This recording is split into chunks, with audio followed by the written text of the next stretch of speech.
Well, it's early January and I had a little downtime through the holidays as well as next coming week. So I tore into my K3500. I've worked on this truck before and had a video or two about that.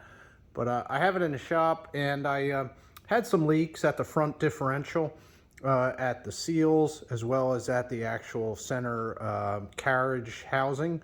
So I pulled the differential out and I took it out to a shop to have that work done, just because from what I understand there's a number of specialty tools that are required, and I didn't want to tear into it and open up a can of worms.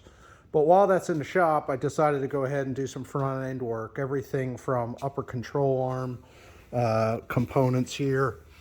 I have put in a new CV axle on this side, as well as on the passenger side. I will be putting that in.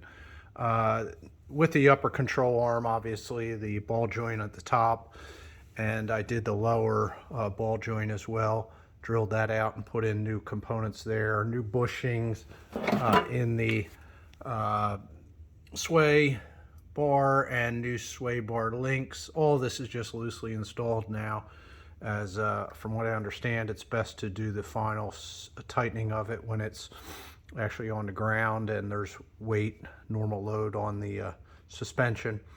I'm also doing tie rod ends, center link, idler arm replacement, as well as let's see, actually the pitman arm's newer, so I'm not doing that, and the steering box has been replaced. I did that a few years ago, so I'm not doing that either. But on the other side, kind of have things apart still, and see a little bit better where it's at. These lower ball joint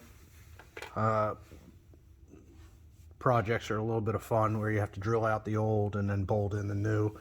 But actually overall it went pretty well.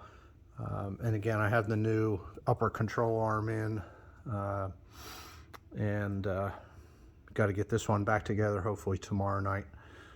Got a lot of new parts, as I mentioned, for the front end, mainly to replace these the center link and tie rod ends. And it was kind of one of those things I figured while I had it apart, I would just do it and not have to worry about it in the future. I did also pull the steering shaft, and I'm replacing the rag joint here, as this one is pretty loose. If you have two hands and you can pull on it, you can feel how much slop there is in this old rag joint. So I figured I would do that at the same time.